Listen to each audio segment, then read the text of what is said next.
Hello, everyone, and welcome to another episode of House 2 series from Canopy Community. This is the first episode of 2023, so we are in a new year, in a new series of episodes, and we are starting a slightly new format. So this year, we're going to have a topic, a relevant topic for our community, and have very special guests that are members of our in-residence CXO team at Canopy, and we're going to bring different perspectives to discuss each topic, and hopefully in that way be able to provide even more relevant content and more support to you. Today I have the honor and the pleasure to have here with me Rachel Sestini and Chuck Goldstone. I was going to say something that Chuck I'm sure will say later on. Before I forget, Chuck is about to do something really incredible. It involves a book, but I'll let also Chuck talk about that in a few seconds. And before starting with the first question, I would like to ask first Rachel and then Chuck, who are you? Like a brief introduction for those who don't know you. Rachel. Thank you, Pedro.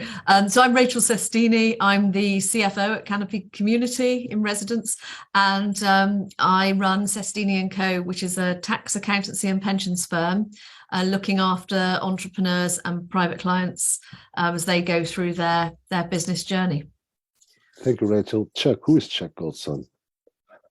Still trying to figure that out, but to the best of my knowledge, he's a guy who has been since the dawn of time interested in the power of communication, language, story, and specifically at this point, how important it is for those of us in this innovation space to be able to be very clear about what we do and communicate our passion to get other people excited and to support us. Awesome. And let's make a giant leap to the end and say, I heard something about the book. Do you mind sharing that with us? I'm sorry, what was that?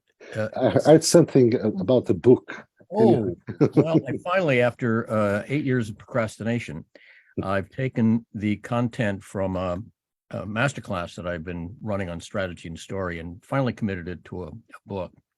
And what I'm trying to show the world, especially the world of innovation, is how we need to move away from what has been considered that traditional pitch, which, if you've sat through enough of them, you understand that they frequently don't work, and really understand what is the power of story to be able to get people excited. So the model that I've developed, which is a kind of a 5-pronged model, really walks people through the process and teaches them not only to become good at being subject matter experts, but being very good as communicators, because frankly, we've got to move. We don't do any of this alone. We need others. And how do we tell our story and get others excited about it? So the book will be out in, it looks like March of this year, 2023. I will certainly keep the Canopy community apprised of its presence online and on the shelves. Okay, thank you. So you are today, and you're going to talk about how to merge numbers and stories for an unforgettable pitch. And this is super excited to do this, because we're going to have people talking about numbers and people talking about stories. And I guess in the end, we'll end up understanding they need to be there both, but maybe with some special, treatment, to say the least.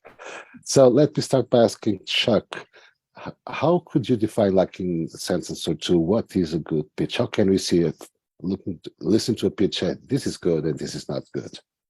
Well,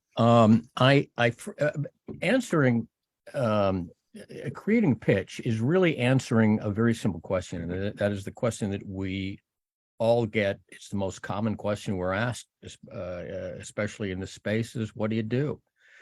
And frequently I will ask people what they do when they give me a very long technical answer about generally how they do it, because that's what's most interesting.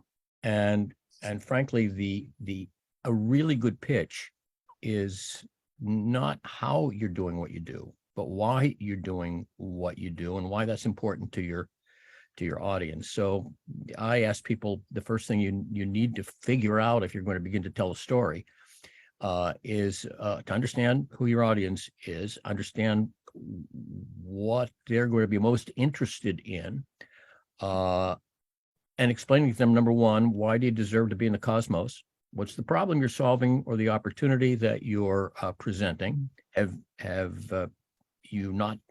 no one done it before, or are you going to do it better? But once you do that, then the most important part of it is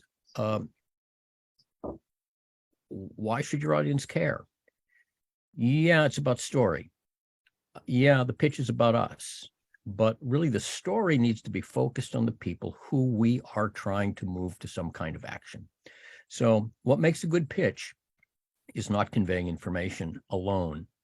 It is conveying a sense of connection, engaging your audience, getting them to say, I'm listening, I like what I hear, I understand, now tell me more. Great, Chuck. Rachel, your thoughts on this, please.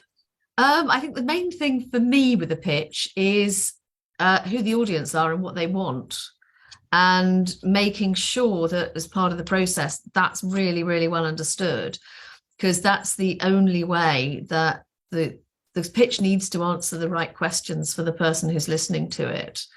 If that's not well understood, then the story may be in the wrong direction, the numbers might be in the wrong direction. It's got to be things that are really meaningful to the person who's listening, not to the person who's sitting down writing the pitch. Very easy to get carried away with what you think is really important about your own business, because we'll go into business because we're passionate about something, but that may not be what the investor's looking for. So it's really thinking about drilling down into what is that person really interested in, what is going to trigger something in their mind that makes them want to hear a little bit more. And that's really where the numbers and the words have to work together, because you need that congruence throughout the whole thing. Yes. What I point out to people is that you don't start with content. You start with intent.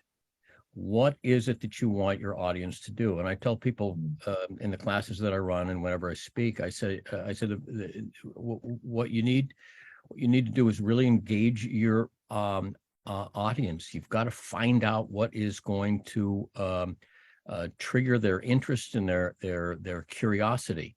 So you don't start by just throwing out information. You've got to really focus them on getting excited. We make decisions in the emotional part of our brain, not in the cognitive part of our brain. We're not comfortable until our innards say, this feels right. So if you pitch, you're not communicating what's on bullet slides. In fact, we'll get into numbers. I think numbers are valuable, but numbers are meaningless unless we can connect consequence to the numbers. Yeah. Just a personal note, image I use sometimes to explain the idea. This is not a beauty contest. This is not about showcasing you. It's like you have a cell phone. Cell phones today have two cameras, one on the front side and on the back. This is not a cell phone with the front camera. It's with the back camera. You need to